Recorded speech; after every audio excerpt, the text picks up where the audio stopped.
Welcome back. You are listening to the home of forbidden romances. Prepare yourself, because tonight's story will leave you breathless. The executioner's blade would have been a kinder fate than the silence that fell over the imperial capital the moment the golden carriage halted.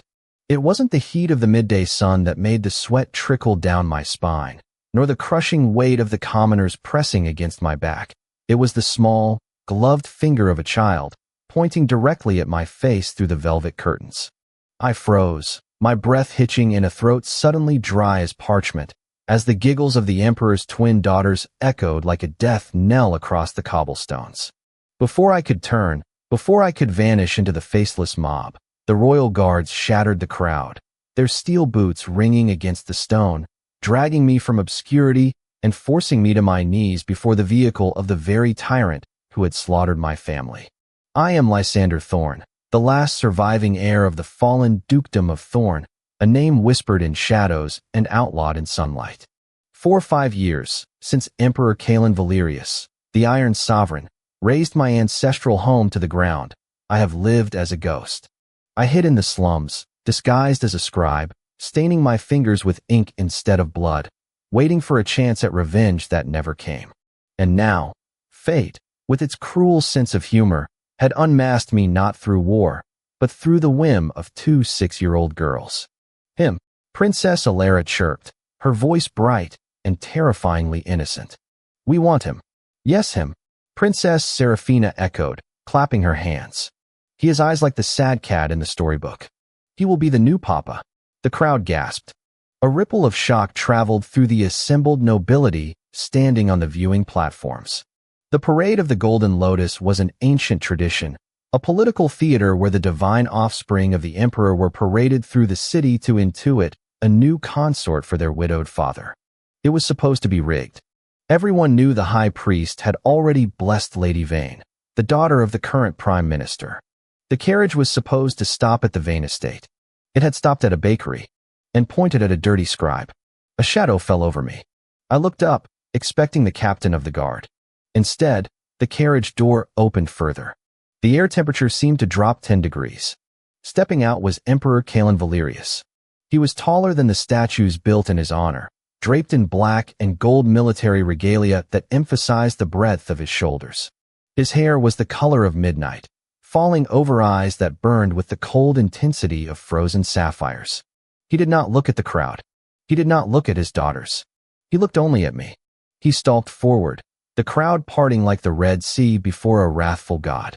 He stopped inches from where I knelt, his boots polished to a mirror shine, reflecting my own terrified, dirt-smudged face. Stand up, he commanded. His voice was a low rumble, vibrating in my chest. I stood, though my legs trembled. I was tall, but he dwarfed me.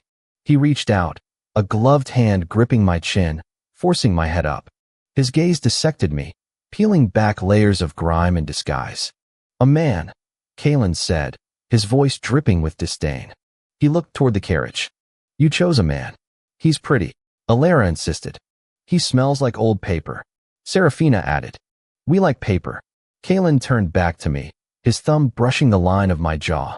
It wasn't a caress, it was an appraisal of livestock. Then his eyes narrowed. He saw something, a flicker of recognition. The Thorn features, high cheekbones, violet eyes, were hard to hide completely. What is your name, scribe? He asked, dangerous and quiet. Elian, I lied, using my alias. Just a scribe, your majesty. Lien, he tasted the name, finding it lacking. The decree of the Golden Lotus is absolute. If the heavens speak through the children, the emperor must listen. He leaned in close, his lips brushing my ear.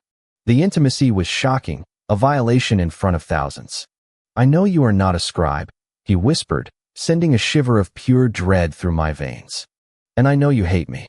But for the next 3 months, you will play the doting consort. You will entertain my daughters. And if you step 1 foot out of line, I will finish what I started with the Thorn bloodline 5 years ago. He pulled back, his face a mask of imperial indifference, and addressed the crowd. The heavens have spoken. Take him to the Obsidian Palace. The Obsidian Palace was a fortress of black stone and red velvet, a place designed to intimidate. I was stripped of my rags, scrubbed raw by silent servants, and dressed in silks that cost more than my life. I was placed in the West Wing, traditionally the quarters of the Empress. It was a gilded cage. For the first week, I saw no one but the servants and the twins. Alara and Serafina were whirlwinds of energy, utterly unspoiled by their station. They didn't see a political pawn, they saw a playmate. "Read to us, Lien," Alara would demand, thrusting a book into my hands. "Teach us how to write our names," Serafina would beg. I tried to remain distant. These were the children of the monster who orphaned me. But hate is a difficult fire to sustain against the innocence of children. They were lonely. Their mother had died in childbirth, and their father was a distant, terrifying figure who ruled an empire but couldn't hold a conversation with a 6-year-old. I found myself softening.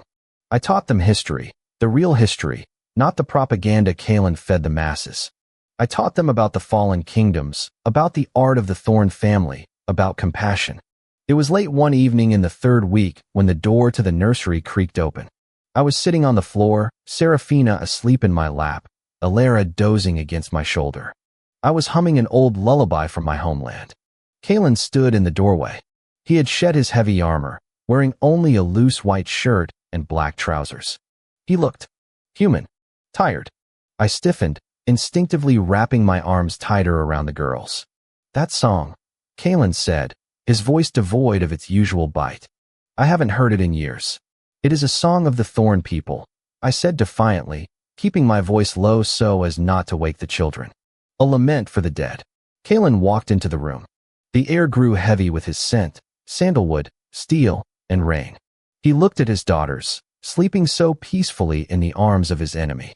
A strange expression crossed his face. Regret?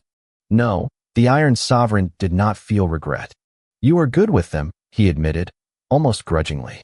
"They have never slept this soundly. They are children, Your Majesty. They need warmth, not decrees. And you provide that warmth." He stepped closer, towering over me even as I sat.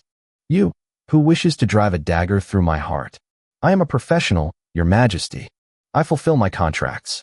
Kalen crouched down, bringing his face level with mine. The proximity was suffocating. I could see the flecks of silver in his blue eyes. "Why didn't you run?" he asked. "In the crowd. You had a moment. And leave the people around me to be slaughtered by your guards? I know how you operate, Kalen. You punish the many for the sins of the one." His jaw tightened. "I do what is necessary to keep this empire from fracturing. Your father understood that, in the end. He chose honor over survival. My father was murdered. Your father chose a duel he could not win because he was too proud to bend the knee." Kalen corrected sharply. "I did not enjoy it, Lysander." He used my real name. The sound of it on his tongue was electric. "Why am I still alive?" I whispered. "You recognized me instantly." Kalen reached out. For a moment, I thought he would strike me. Instead, his fingers brushed a stray lock of hair from Serafina's forehead, his hand lingering dangerously close to my neck.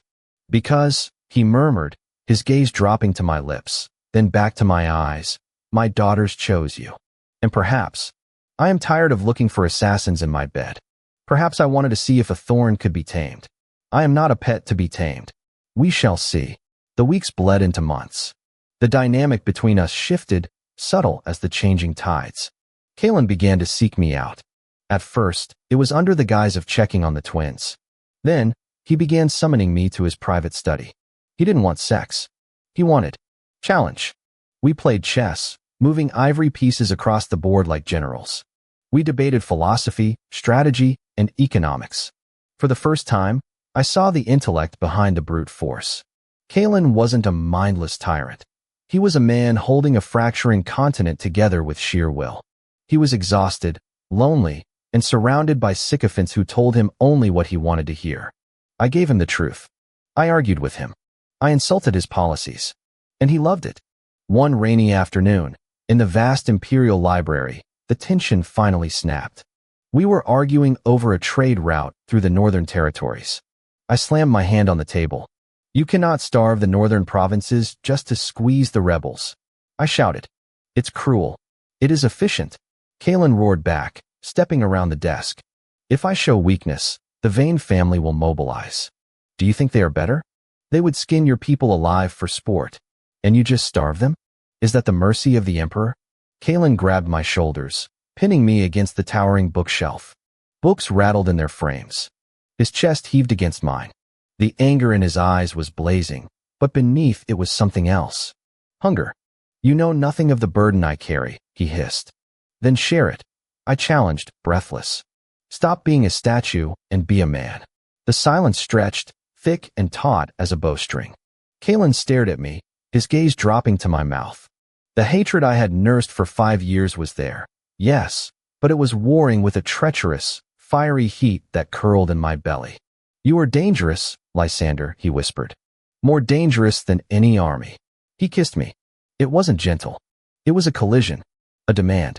His lips were hot, bruising, tasting of wine and suppressed desire. I should have pushed him away. I should have bitten him. Instead, my hands found their way into his hair, pulling him closer, matching his ferocity.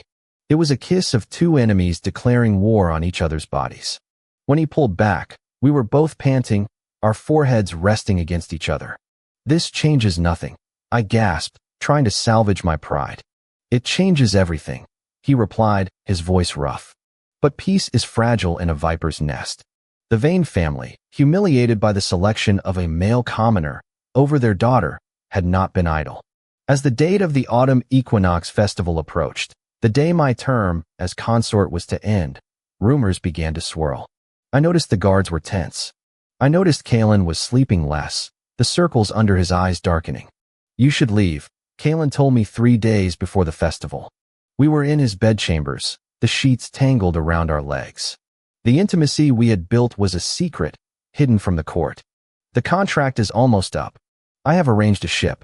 It will take you to the Eastern Isles. You can start over. You're sending me away? I felt a pang of hurt I hadn't expected. I am saving you, he said, turning away to dress. The Vanes are making a move. I can smell it. If you stay, you will be a target. I am not afraid of them. I am, Kalen said softly. He looked at me, and for the first time, I saw fear in the Iron Sovereign's eyes.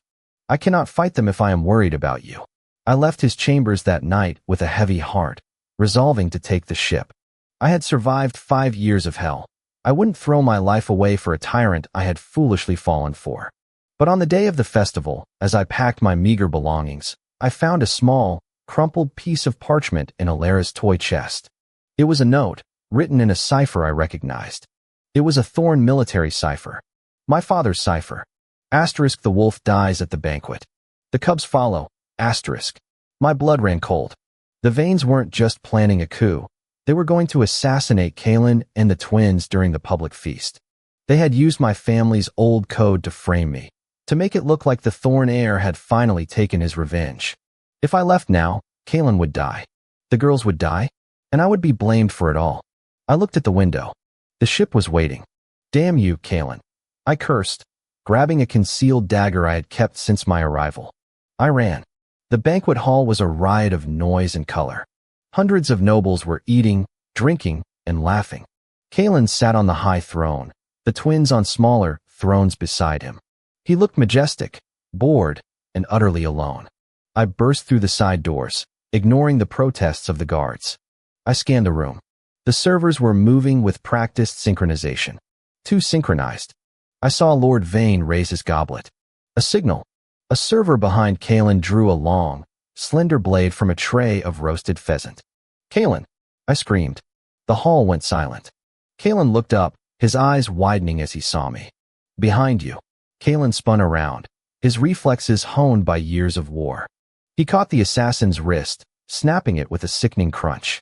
But he had forgotten the twins. Another server lunged for Seraphina. I didn't think. I didn't strategize.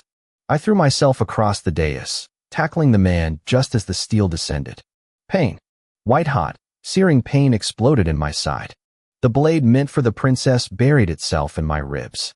I gasped, the air leaving my lungs, but I drove my own dagger into the assassin's throat. He gargled and collapsed. Chaos erupted. Swords were drawn. Kalen was a blur of motion, drawing his own blade and cutting down 3 conspirators in a heartbeat. He roared orders, his voice thundering over the screams of the nobility. But I couldn't hear him clearly. The world was tilting. The ceiling was spinning. I felt myself being lifted. Warm liquid soaked my shirt. Lysander. No, no, no. It was Kalen. He was on his knees, cradling me against his chest, completely ignoring the battle raging around him. His face was pale, his mask of indifference shattered into 1,000 pieces. You idiot, he choked out, pressing his hand against my wound. You were supposed to be on a ship. Bad timing. I wheezed, blood bubbling past my lips. They framed me. Cypher. Hush. Save your strength. Kalen looked up, his eyes burning with a demonic fury. Healers. If he dies, I will burn this city to ash. The darkness crept in at the edges of my vision. The last thing I felt was Kalen's lips on my forehead, frantic and desperate, and the tiny hands of the twins clutching my sleeves, weeping. Waking up felt like swimming through molasses. My side throbbed with a dull, heavy ache. I opened my eyes to see the canopy of the imperial bed, Kalen's bed. The room was dim. Sitting in a chair beside the bed, head in his hands, was the Emperor. I shifted, groaning. Kalen's head snapped up. He looked terrible. Unshaven, disheveled, eyes red-rimmed. He looked like he hadn't slept in days. You're awake, he breathed, as if he couldn't quite believe it. Did the girls? They are safe, Kalen said, moving to sit on the edge of the bed. He took my hand, his grip trembling. Because of you. The Vane family has been executed. Every last one of them. The conspiracy is uprooted. Good, I whispered. So? My debt is paid. Kalen stared at me. He raised my hand to his lips, kissing the knuckles, then the palm, then the wrist. You have no debt, Lysander. You never did. He paused, his voice thick with emotion. When I saw you fall, I realized that a kingdom without you is just a graveyard. You're getting sentimental, Your Majesty, I teased weakly. I am getting selfish, he corrected. He reached into his pocket and pulled out a ring. It wasn't the flashy gold of the Empire. It was black iron, set with a piece of violet glass, the color of the Thorn family crest. The contract is over. I am proposing a new one. And the terms? Lifetime tenure, Kalen said, his eyes locking onto mine with an intensity that stole the breath from my damaged lungs. As my consort, as the father of my children, as the only man who ever brought the Iron Sovereign to his knees. I looked at the ring, then at the man who had destroyed my world only to rebuild it. I thought of the twins, of the arguments in the library, of the kiss that tasted like war and wine. That sounds, I smiled, squeezing his hand, like a very dangerous negotiation. Kalen leaned down, his lips brushing mine, tender and claiming. Then let the negotiations begin. And that is how the viper tamed the wolf. If you enjoyed seeing Lysander bring an emperor to his knees, destroy that like button. And tell me in the comments, would you forgive a man who destroyed your family if he saved your life? I'll be reading your answers. Subscribe for the next chapter. Until then, prompt image. Prompt, masterpiece, best quality, high-res, 1.2. Korean manhwa style, semi-realistic, digital art, 2 men, BL, Yaoi, man 1.